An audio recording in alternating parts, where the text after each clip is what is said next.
नमस्कार, मैं धीरज शर्मा। मेरे YouTube चैनल मैथ्स बाय धीरज शर्मा में आप लोगों का स्वागत करता हूं और उम्मीद कर रहा हूं आप लोग घर पे होंगे, बहुत अच्छे से होंगे और समय को वेस्ट ना करके समय का यूज कर रहे होंगे। और पढ़ने वाले स्टूडेंट तो बिल्कुल इस समय का यूज करें, क्योंकि ये टाइम भी बिल्कुल पढ़ने का है, तो समय को बिल्कुल यूज करना है। आइए समय का यूज करते हैं, मेरे साथ जुड़े रहिए। शुरुआत हम लोग कर रहे हैं। देखिए, लास्ट क्लास में हम लोग बात कर चुके हैं, स्टार्टिंग कर चुके हैं टॉपिक एलिगेशन का, और एलिगेशन के अंदर मैं दो रूल आप लोगों को बहुत अच्छे से बता चुका हूं, एग्जांपल के साथ उनको समझा चुका हूं। यदि हम लास्ट क्लास की बात करें तो लास्ट क्लास के अंदर हमने एलिगेशन का थर्ड कॉन्सेप्ट पढ़ा था और थर्ड कॉन्सेप्ट को मैंने सिर्फ बताया था आप लोगों को। आज हम लोग कुछ एग्जांपल से उसको समझने वाले हैं। जैसा कि आप लोग देख पा रहे हैं, बोर्ड में मेरा थर्ड कॉन्सेप्ट लिखा हुआ है और उसके साथ एक एग्जांपल भी लिखा हुआ है। आज हम लोग शुरुआत करेंगे, इन्हीं दोनों रूल को समझना है, इन्हीं थर्ड कॉन्सेप्ट को समझना है, और यहाँ पर आप देखें तो इस एग्जांपल से हम लोग इस कॉन्सेप्ट को समझने वाले हैं। चलिए शुरुआत करते हैं। सबसे पहले मैं आप लोगों को बोलूंगा भाई, कल की क्लास में हम लोगों ने थर्ड कॉन्सेप्ट के अंदर दो चीजें पढ़ी थी। कौन कौन सी? देखिए, मैं फिर से बोल देता हूं, रिवाइज करिए वापस। मैंने बोला मिश्रण अनुपात x और y की मात्राओं के अनुपात के समान होगा। पहली लाइन में फिर से बोल रहा हूं, मिश्रण अनुपात हमेशा x और y की मात्राओं के अनुपात के समान होगा। अब ध्यान रखें, यदि पिछले वीडियो आप लोगों ने देख रखे हैं तो ये लाइन आप बहुत अच्छे से समझ पाए होंगे। मैं एक बार फिर बोल देता हूं, मिश्रण अनुपात x और y की मात्राओं के अनुपात के समान होता है। ये चीज आप ध्यान रखें। कोई नया है, यदि वीडियो को पहली बार देख रहा है तो मैं उम्मीद करूंगा कि वो पिछले वीडियो पहले देख ले, जिससे ये चीज उसके दिमाग से बिल्कुल क्लियर हो पाए। आप सुनिए, सेकेंड लाइन में क्या बोलने वाला हूं। सेकेंड लाइन हम लोगों ने बोली थी, और जो इंपॉर्टेंट पार्ट है थर्ड कॉन्सेप्ट का, जो हम लोग आज समझने वाले हैं, बहुत अच्छे अच्छे एग्जांपल मैं आप लोगों को देने वाला हूं।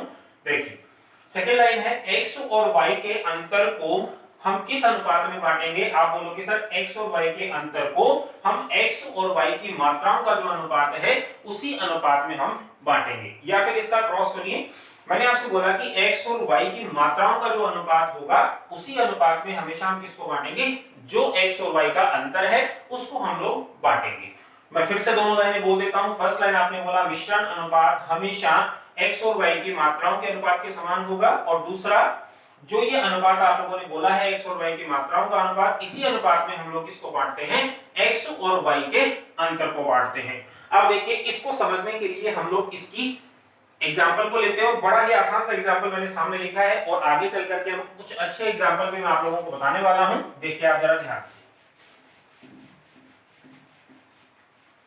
सामने क्वेश्चन लिखा हुआ है, वही लिखा हुआ है सामने, 20 संख्याओं का औसत 30 है और 30 संख्याओं का औसत 20 है। तो आपसे पूछा गया सभी संख्याओं का औसत क्या होगा। बड़ा ही इजी सा क्वेश्चन है भाई। आप लोगों ने एवरेज का टॉपिक यदि पहले पढ़ रखा है तो आपने ये क्वेश्चन कई बार देखा होगा, कई बार एग्जाम्स में चीज पूछी जा रही है कि 20 संख्याओं का औसत 30 है और 30 संख्याओं का औसत 20 है, तो सभी संख्याओं का औसत क्या होगा। देखिए, मैं आपको बताता हूं। अब आप मुझे बताओ, आप लोगों ने इस क्वेश्चन को एवरेज में यदि सॉल्व किया है तो एवरेज को सॉल्व करने का तरीका वहां पर क्या था, मैं आपको बताता हूं। देखिए, जैसे आपने बोला कि सर 20 संख्याओं का यदि हमें औसत दिया हुआ है 30, तो अभी के लिए मैं सर इतना आपको बता दूं कि औसत हमेशा किसी एक वेरिएबल का होता है। आप ध्यान रखें, 20 में से यदि एक वेरिएबल का मान यदि 30 है और मैं आपसे पूछूं कि बताओ जरा इन सभी 20 संख्याओं का टोटल क्या होगा, तो आप लोगों ने ये चीज सीखी होगी एवरेज के टॉपिक में। तो 20 गुणा 30 बराबर कितना हो जाएगा? 600। मैंने आपसे बोला 20 संख्याओं का औसत 30 है, औसत हमेशा एक का बताते हैं, और आपको 20 का वैल्यू पूछ रहा है तो 20 और 30 को मल्टीप्लाई करूंगा और मैं टोटल बताऊंगा 600। तो आपका आंसर आ गया सर, पहले लाइन को हमने सॉल्व कर लिया, 20 संख्याओं का औसत 30 है तो 20 संख्याओं का टोटल कितना आ गया? 600। अब सुनिए, अगली लाइन में आपसे बोल रहा है 30 संख्याओं का औसत 20 है। देखिए, मैंने लिखा 30 संख्याएं और आपसे बोला गया कि इन संख्याओं का जो औसत है वो 20 है। यदि मैं आप लोगों से बोलूं कि मुझे इन 30 संख्याओं का टोटल निकालना है, तो यही काम हम लोग वापस करेंगे। आप बोलोगे सर इस बार 30 और 20 का मल्टीप्लाई कर दें, तो यहां से भी हमें वैल्यू कितना मिल जाएगा? 600। अब सुनिए, हमने क्वेश्चन की दो लाइनों को सॉल्व कर लिया है। हमने शुरू की 20 संख्याओं का टोटल निकाल लिया है 600, और बाद की 30 संख्याओं का टोटल भी 600 निकाल लिया है। अब सुनिए, क्वेश्चन ये कह रहा है सभी संख्याओं का औसत क्या होगा। सभी संख्याओं का औसत क्या होगा, तो आप मुझे बताओ सभी संख्याएं हैं कितनी। तो आप बोलोगे सर 20 यहां पर हैं और 30 यहां पर हैं, तो सभी संख्याएं कितनी हो गई? 50। ठीक है, सभी संख्याएं आ चुकी हैं 50 और हमें यदि 50 संख्याओं का औसत निकालना है तो औसत का फॉर्मूला आप लोगों ने पढ़ा होगा भाई, राशियों का योग बटा राशियों की संख्या। अब आप मुझे बताओ, राशियों की संख्या हम लोगों को मिल चुकी है 50, उसके बाद हम लोगों को चाहिए राशियों का योग। तो मुझे बताओ 50 में से इन 20 का योग है 600 और इन 30 का योग है 600। आप मुझे बताओ यदि मैं इन दोनों को प्लस कर देता हूं तो आप बोलोगे सर ये आ जाएगा 1200। और क्या हम लोग ये कह सकते हैं कि ये 1200 कितनी संख्याओं का योग आ गया? आप बोलोगे सर 50 का आ गया। क्यों? क्योंकि 50 में से 20 का योग कितना था? 600 और अगली 30 का योग कितना था? फिर से 600। आप बोलोगे टोटल करेंगे तो आ जाएगा 1200। आप मुझे बताओ सभी संख्याओं का औसत आपसे पूछ रहा है, सभी संख्याएं हमें पता लग चुकी हैं 50 और सभी संख्याओं का योग भी हमें पता लग चुका है कितना? 1200। तो आप लोगों को यदि आंसर देना है कि सभी संख्याओं का औसत कितना होगा तो औसत का फॉर्मूला मैंने अभी लिखा, राशियों का योग बटा राशियों की संख्या। यदि इसमें मैं वैल्यू पुट करूंगा तो आप बोलोगे सर सभी संख्याओं का योग हमने निकाला कितना? 1200 और सभी संख्याएं कितनी हैं? आप बोलोगे सर 50। तो आप बोलोगे सर इसको यदि हम सॉल्व कर दें तो इस क्वेश्चन का आंसर हमारा कितना आ जाएगा? 24 या 24। ये हमारा बेसिक तरीका है जो हम लोग एवरेज के टॉपिक में बेसिक फॉर्मूले से इस क्वेश्चन को सॉल्व करते हैं। ध्यान रखें औसत का बेसिक फॉर्मूला राशियों का योग बटा राशियों की संख्या। आप लोग ध्यान रखें इस फॉर्मूले को यूज करके हम लोग इस क्वेश्चन को इस तरीके से सॉल्व कर रहे हैं। लेकिन मैं आप लोगों से बोलूंगा कि भाई इस तरह की क्वेश्चन को आप इस तरीके से सॉल्व नहीं करें। क्यों? क्योंकि आपका कैलकुलेशन पार्ट थोड़ा सा ज्यादा हो जाएगा, गुणा भाग बहुत ज्यादा हो जाएगा। अब सुनिए, हम इस क्वेश्चन में अप्लाई करते हैं हमारा एलिगेशन का थर्ड कॉन्सेप्ट। बहुत ही आप ध्यान से सुनिए कैसे। देखिए मैंने आपसे बोला कि हम दो तरह की संख्याओं की बात कर रहे हैं, एक तो 20 संख्याओं का ग्रुप अलग है और एक 30 संख्याओं का ग्रुप अलग है। ध्यान से सुनना सभी चीजों को। मैंने बोला भाई 20 संख्याएं अलग हैं और 30 संख्याएं अलग हैं। आप मुझे बताओ, हमने कल बोला था कि मिश्रण अनुपात हमेशा x और y की मात्रा के अनुपात के बराबर होगा। तो यहाँ पर x है 20 संख्याएं और y है 30 संख्याएं। मैं बोलूं x और y की मात्राओं का अनुपात क्या होगा तो आप बोलोगे सर यहाँ पर अनुपात आ जाएगा इन दोनों का 2:3। ये चीज समझ पा रहे होंगे भाई, उम्मीद ऐसा कर रहा हूं आप लोगों से। मैंने आपसे बोला कि हम लोग 20 संख्याएं और 30 संख्याओं को आपस में मिला रहे हैं, तो जिन वेरिएबल को आप मिला रहे हैं उनका जो अनुपात होगा वो हमारे x और y के अनुपात के बराबर आ जाएगा। अब सुनिए, अनुपात हम लोगों को पता लग चुका है, आगे बढ़े। मैंने बोला कि 20 संख्याओं का एवरेज 30 है, तो आप बोलोगे सर इनका जो औसत दिया हुआ है वो 30 है, ठीक है। और अगला 30 संख्याओं का औसत 20 है, तो यहां पर मैंने लिख दिया 20। यहां तक का उम्मीद कर रहा हूं भाई आप लोगों को समझ में आ रहा होगा। देखिए फिर आपको बताता हूं, क्वेश्चन में आपको 20 संख्याएं अलग लेनी है, 30 संख्याओं का ग्रुप अलग लेना है। तो मैंने दोनों को अलग लिख दिया, 20 संख्याएं और 30 संख्याएं। यदि मैं इनका अनुपात निकालूंगा तो 0 से 0 कैंसिल होगा और हमें अनुपात मिल जाएगा 2:3। अब सुनिए, 20 संख्याओं का एवरेज जो आपको दिया हुआ है 30, तो हमने इसके नीचे लिख दिया है 30, और 30 का एवरेज हमें दिया हुआ है 20, तो हमने 30 संख्याओं के नीचे लिख दिया है एवरेज के रूप में। अब सुनिए, अब मुझे आप ये बताइए, हमें पूछा गया है सभी संख्याओं का औसत क्या होगा, मतलब इन सभी को मैं जोड़ दूं तो यहां पर जो संख्या आएगी वो चीज आपसे पूछी जा रही है कि यहां पर जो औसत आएगा वो कितना होगा। ये आप लोगों का क्वेश्चन है, जरा ध्यान से सुनिए। हमें पता है कि मिश्रण में 1 2 3 चीजें हमें मिल जाएं तो हम लोग ये भी निकाल सकते हैं। अब देखिए सारा खेल जो होगा वो इन दोनों का होगा। कैसे, मैं आप लोगों को बताता हूं, ध्यान से सुनो। अब सुनिए, मैंने एक चीज आप लोगों को बोली थी, क्या कि x और y की मात्राओं का जो अनुपात होगा उस अनुपात में मैं किसको बांटूंगा, आप बोलोगे सर x और y में जो अंतर होगा मैं उसको बांटूंगा। तो आप मुझे बताओ x और y में जो अंतर आ गया भाई वो कितना आ गया, आप बोलोगे सर 10 आ गया।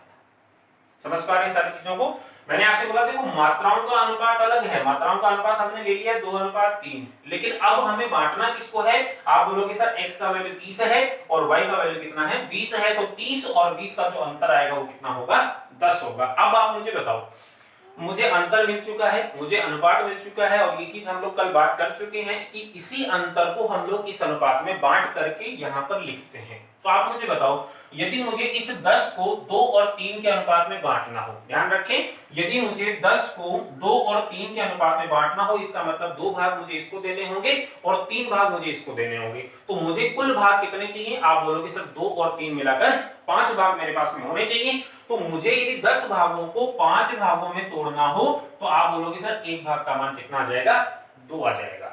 यहां तक क्लियर है काम।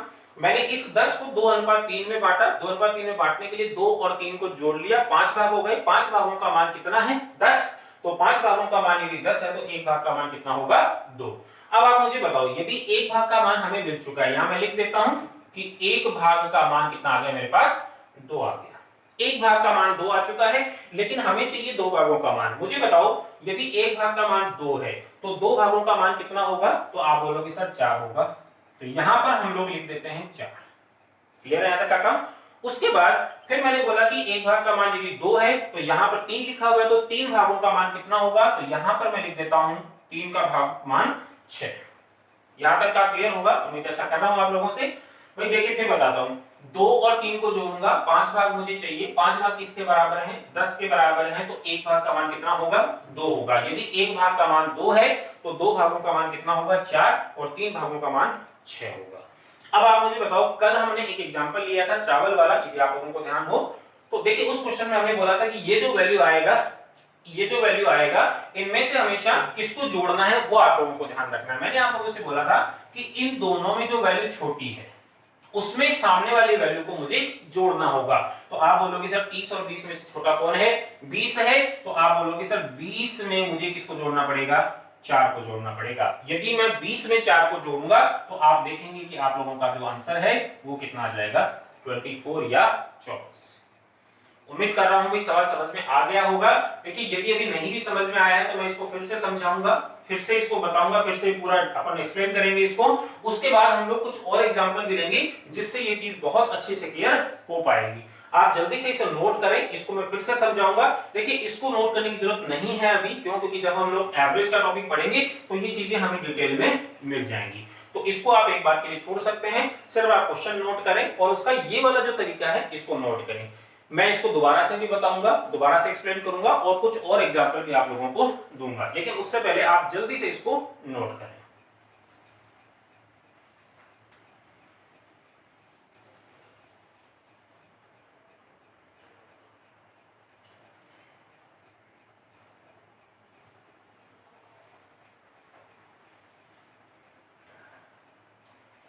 उम्मीद करता हूं कि आप लोगों ने नोट कर लिया होगा।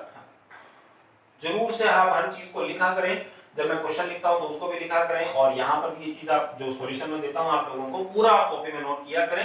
ये बहुत यूजफुल चीजें हैं जो हर टॉपिक में, मैंने आपसे पहले ही बोला था कि एलिगेशन एक ऐसा टॉपिक है, मिश्रण एक ऐसा टॉपिक है जो आपके अर्थमेटिक पार्ट में हर टॉपिक में आपको यूज करना होगा, कहीं ना कहीं इसका कोई ना कोई रोल आपको जरूर मिलेगा। तो इंपॉर्टेंट पार्ट है, हर चीज को आपको नोट करना है। तो आप ध्यान रखें, क्वेश्चन आपने लिख लिया होगा और आंसर भी आपने लिख लिया होगा, सॉल्यूशन आप लोगों ने लिख लिया होगा। मैं फिर से आप लोगों के सामने इसको एक्सप्लेन कर रहा हूं, आप लोग फिर से इसको समझें, फिर हम लोग बात करेंगे एक अगले एग्जांपल की। सुनिए फिर से आप लोगों को मैं बताता हूं। देखो बहुत आसान कॉन्सेप्ट है भी, एक बार दिमाग में सेट होगा। बहुत सारे क्वेश्चन ऐसे होंगे जिनमें कैलकुलेशन पार्ट बहुत ज्यादा होता है, लेकिन इस तरीके से आप लोग उसको बहुत आसान बना सकते हैं। कैसे, देखो सबसे पहले हम लोग बात कर रहे हैं भाई हम कौन कौन सी संख्याओं को मिला रहे हैं। मात्रा क्या है, तो आप बोलोगे सर 20 और 30 है, क्योंकि संख्याएं 20 और 30 हैं, तो मैंने लिख दिया भाई 20 संख्याएं और 30 संख्याएं। अब आप मुझे बताओ कि 20 और 30 का जो अनुपात होगा वो मेरे पास में 2:3 आ जाएगा। यहां तक की चीज हमें पता चल गई कि जिन दो वेरिएबल को हम लोग मिला रहे हैं उनकी मात्राओं का अनुपात हमारे पास 2:3 आ चुका है। उसके बाद सुनिए 20 संख्याओं का एवरेज क्वेश्चन के हिसाब से 30 है, तो हमने यहाँ पर लिख दिया 30, और 30 संख्याओं का औसत क्वेश्चन के हिसाब से 20 है, तो हमने यहां पर लिख दिया 20।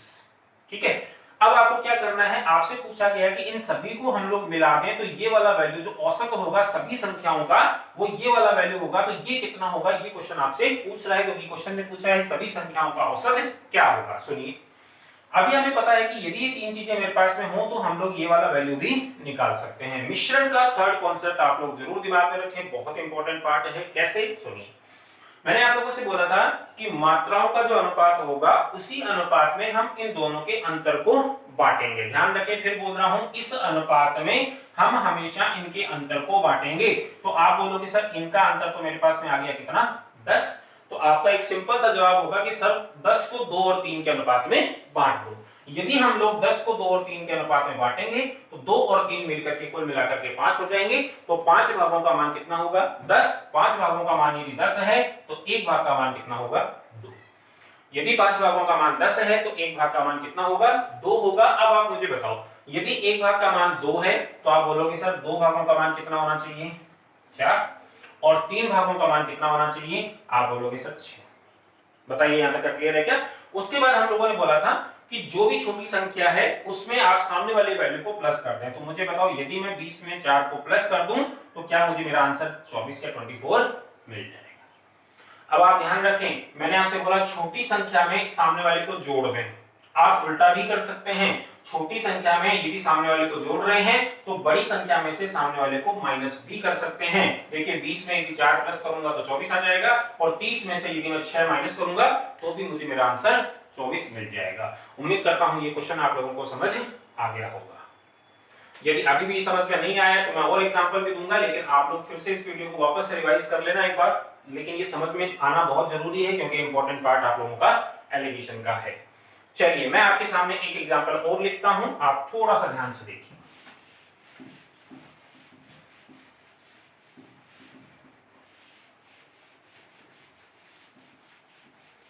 एक एग्जांपल मैं आप लोगों के लिए लिख रहा हूं, लैंग्वेज लिख रहा हूं, क्वेश्चन लिख रहा हूं। आप लोग वीडियो पॉज करके उसको ट्राई करके देखें कि आप लोग उसको कर पा रहे हैं कि नहीं कर पा रहे हैं। यदि कर पा रहे हैं तो बहुत अच्छी बात है, नहीं कर पा रहे तो मैं आप लोगों को क्लियर कर दूंगा। देखिए क्वेश्चन क्या है। क्वेश्चन मैंने लिख दिया कि 50 संख्याओं का औसत 40 है और 40 संख्याओं का औसत 67 है। क्वेश्चन फिर से सुनिएगा, 50 संख्याओं का औसत 40 है और 40 संख्याओं का औसत 67 है। मैं आपसे क्वेश्चन पूछ रहा हूं कि आप सभी संख्याओं का औसत बताइए। सभी संख्याओं का औसत बताइए। आप खुद करके देखें, 10 से 15 सेकंड आप लोगों को लगना चाहिए। समय आप लोगों को मैं दे रहा हूं।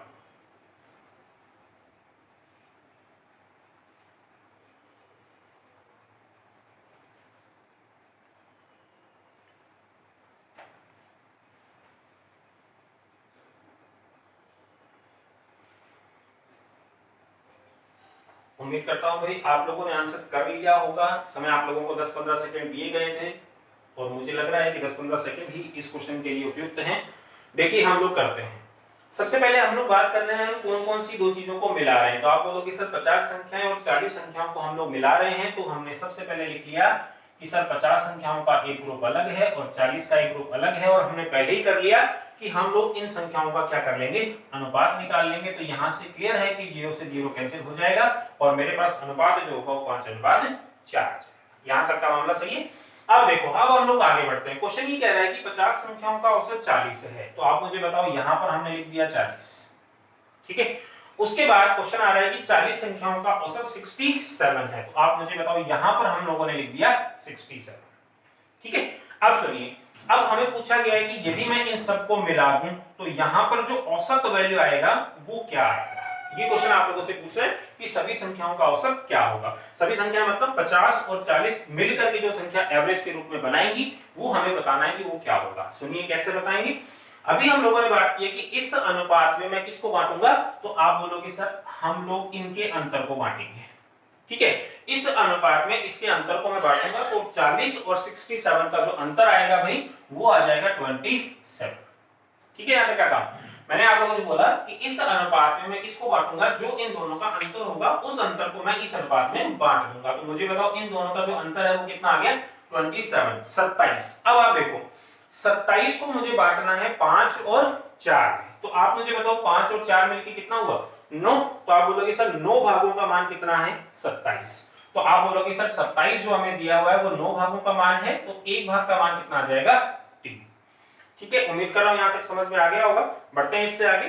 5 और 4 को जोड़ा 9 आ गया, 9 भागों का मान 27। 9 भागों का मान 27 है तो एक भाग का मान कितना होगा, 3 होगा। अब सुनिए, मैंने आपसे बोला कि एक भाग का मान 3 हो गया, लेकिन हमें चाहिए 5 भागों का मान। तो आप बोलोगे सर यदि एक भाग का मान 3 है तो 5 भागों का मान कितना आ जाना चाहिए, 15। और दूसरा काम मैं ये कर रहा हूं कि यदि एक भाग का मान 3 है तो 4 भागों का मान कितना आ जाना चाहिए। तो आप बोलोगे सर 12। बताइए यहां तक का मामला क्लियर है। वापस एक बार बोल देता हूं, हमने 5 और 4 के अनुपात में 27 को बांटा, 9 भागों का मान 27 हमें मिला, एक भाग का मान हमें 3 मिला। यदि एक भाग का मान 3 है तो 5 भागों का मान कितना होगा 15 और 4 भागों का मान कितना होगा 12। अब आप मुझे बताओ लास्ट चीज मैंने आप लोगों को ये बोली थी कि इन दोनों में से जो छोटा होगा उसमें प्लस होगा और जो बड़ा होगा उसमें से सामने वाला वैल्यू माइनस होगा। तो मुझे बताओ ये वैल्यू छोटा है तो इसके सामने वाला वैल्यू प्लस होना चाहिए। तो आप बोलोगे सर 40 और यदि मैं 12 को प्लस कर दूं तो हमें इस क्वेश्चन का आंसर मिल जाएगा 52। ठीक है, और देखिए यहां से भी इसको प्रूव अपन कर सकते हैं कि 67 में से यदि मैं 15 को माइनस करूं तो भी मेरे पास वैल्यू कितना आ जाएगा 52। ध्यान रखें बहुत आसान सा तरीका है भाई, आप थोड़ा सा इसको अच्छे से करें तो बहुत आसान सा कॉन्सेप्ट है, बहुत सारी कैलकुलेशन को ये काम कर देता है। उम्मीद कर रहा हूं आप लोगों को समझ में आ गया होगा। एक बार जल्दी से आप इसको नोट करें सॉल्यूशन को, मैं एक बार फिर बताता हूं, फिर एक और एग्जांपल आप लोगों को देखते हैं।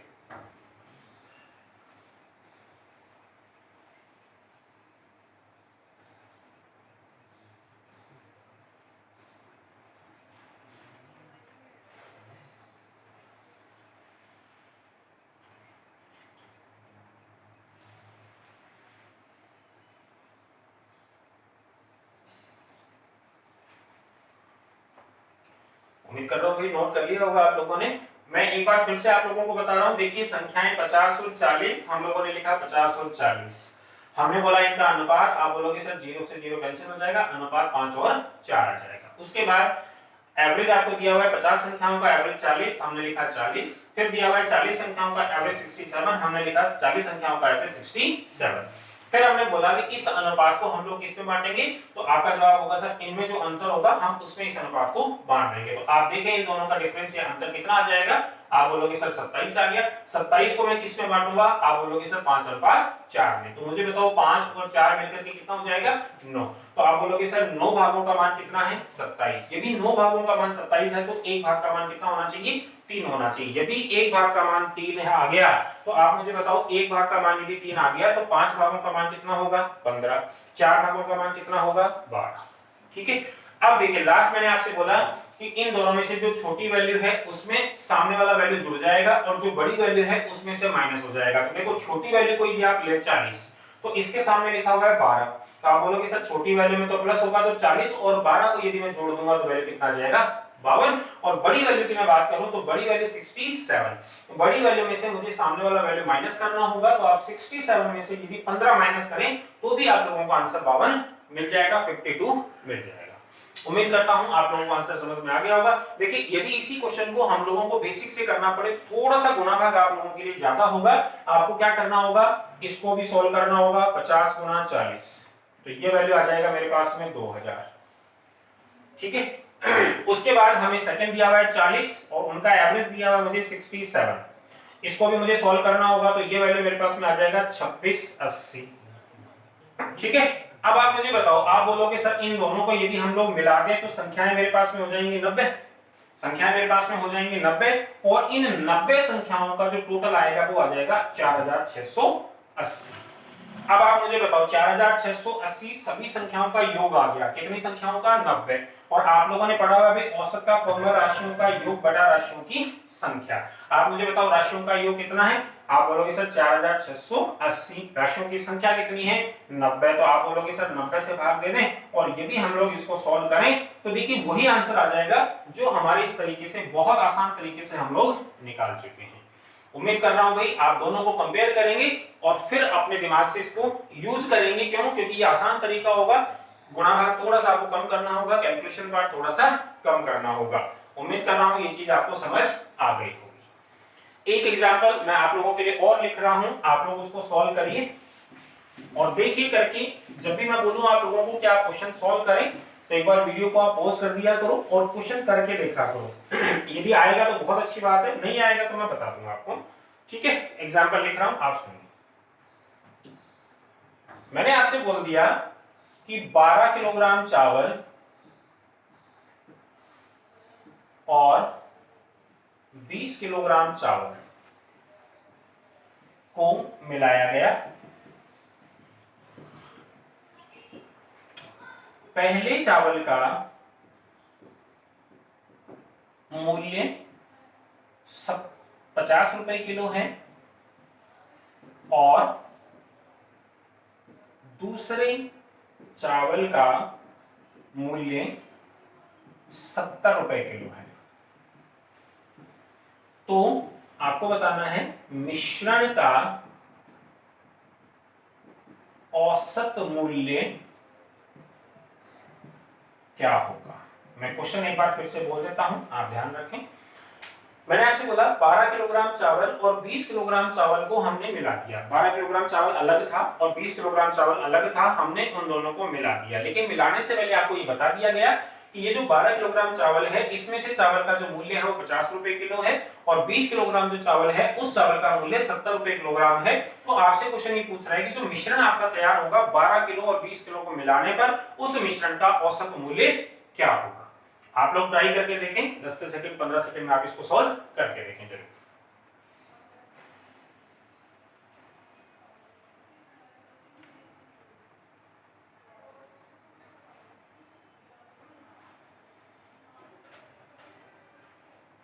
उम्मीद कर रहा हूं भाई आप लोगों ने सॉल्व कर लिया होगा और मेरे साथ आप आंसर मैच करें और किस किस तरीके से आप जा रहे हैं थोड़ा सा आप लोग ध्यान रखें। देखिए सबसे पहले हम लोग इस क्वेश्चन में मात्रा देखेंगे। भाई मात्रा कितनी है, तो आप बोलोगे सर पहले चावल की मात्रा है 12 और दूसरे चावल की मात्रा है 20 किलोग्राम। तो हम लोगों को मात्राएं सबसे पहले लेनी है। तो आप बोलोगे सर 12 किलोग्राम तो एक चावल है और दूसरे तरह का चावल 20 किलोग्राम, ठीक है। और देखिए मैंने आपसे बोला है कि मात्राओं का हमेशा हमें अनुपात लेना होगा। तो आप मुझे बताओ 4 से हम लोग इसको कैंसिल कर सकते हैं 3 बार और 4 से हम लोग इसको भी कैंसिल कर सकते हैं 5 बार। तो मुझे मात्राओं का जो अनुपात है वो मिल चुका है 3:5। बताइए यहां तक का मामला क्लियर है। अभी हमने कुछ नहीं किया, सिर्फ मात्राएं यहां से ली और उन मात्राओं का हमने क्या कर लिया, अनुपात ले लिया। अब सुनिए मात्राओं का अनुपात आ चुका है 3:5। अब हम लोग क्या कर रहे हैं, आपसे बोला गया पहले चावल का मूल्य 50 रुपए, तो हमने पहले चावल के नीचे लिख दिया अभी 50 रुपए, ठीक है। और आपसे बोला गया दूसरे चावल का मूल्य 70 रुपए, तो हमने दूसरे चावल के साथ लिख दिया 70 रुपए, ठीक है। अब हमें क्या पूछा गया कि औसत मूल्य बताइए। औसत मूल्य कब आएगा भाई, जब हम लोग 12 और 20 किलो को मिला देंगे तो यहां पर हमेशा आपको एक औसत मूल्य मिल जाएगा। ये चीज आपसे पूछी जा रही है। अब आप मुझे बताओ इन दोनों की काम आएगा, इन दोनों को मैं यूज करूंगा, यहाँ पर जो नंबर्स आएंगे उनको मैं काम में ले सकता हूं। मैंने पिछले एग्जांपल में भी काम में लिया था, कैसे काम में लेंगे सुनिए। आप मुझे बताओ मात्राओं का अनुपात आ चुका है 3:5। इस अनुपात में मैं किसको बांटूंगा, आप बोलोगे सर दोनों अंतर को बांट दो। तो आप बोलोगे सर इनका जो अंतर है वो 20 है, ठीक है। ध्यान रखें इस अनुपात में किसको बांटूंगा, जितना अंतर इन दोनों के बीच में होगा। तो आप बोलोगे सर इनका अंतर है 20, इसका मतलब हम 20 को 3:5 में बांटेंगे। और मुझे बताओ 3 और 5 के अनुपात में यदि मुझे बांटना है तो 3 + 5, इसका मतलब मुझे इसको 8 भागों में बांटना पड़ेगा। तो आप बोलोगे सर जो 20 अंतर आया वो हमारे अनुपात के हिसाब से 8 भागों के बराबर हो गया। यदि 8 भागों का मान मेरे पास में 20 है तो आप बोलोगे सर एक भाग का मान हमें कितना मिलना चाहिए, 2.5 या 2.5, ठीक है। फिर से बता देता हूं, अनुपात हमने मात्रा से ले लिया 3:5, फिर हम लोग इनका अंतर निकाल रहे हैं और इस अनुपात में इस अंतर को बांट रहे हैं और कुछ नहीं।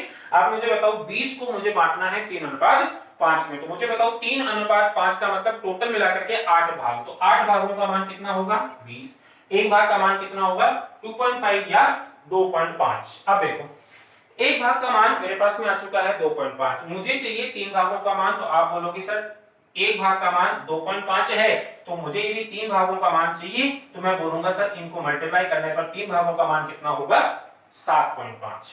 क्लियर है यहां तक का। अब सुनिए एक भाग का मान 2.5 आ गया तो 3 भागों का मान हमें मिल चुका है 7.5, लेकिन हमें 5 भागों का मान भी चाहिए। तो आप बताओ एक भाग का मान यदि 2.5 है तो 5 भागों का मान निकालने के लिए 5 से इसको मैं मल्टीप्लाई करूंगा और ये वाला वैल्यू मेरे पास में आ जाएगा 12.5। बताइए यहां तक का क्लियर है।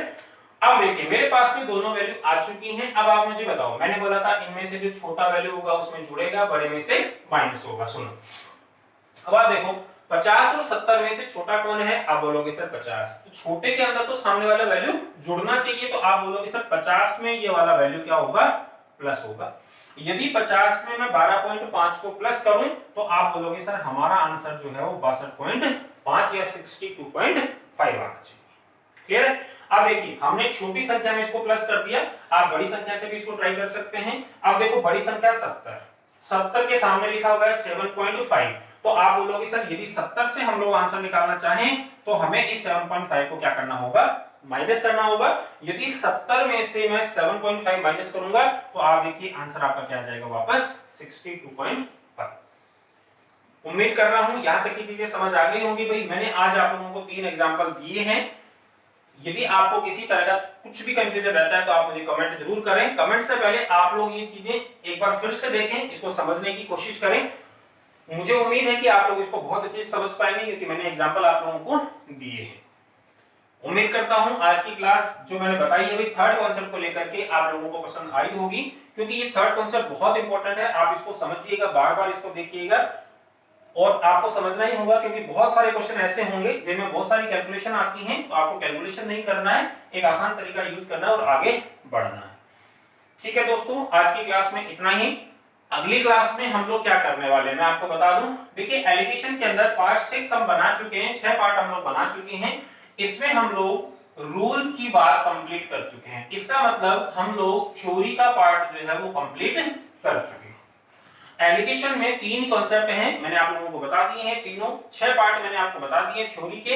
अब हम लोग अगला जो पार्ट बनाने वाले हैं, नेक्स्ट पार्ट से हम लोग एलिगेशन के क्वेश्चन स्टार्ट करेंगे।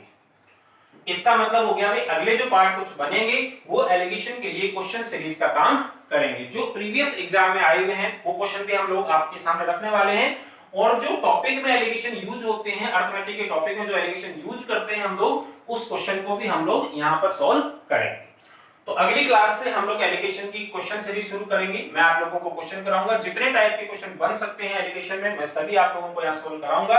आप निश्चिंत रहें। ठीक है दोस्तों, घर पे रहें, स्वस्थ रहें और चैनल को लाइक करते रहें और शेयर करते रहें। Thank you so much.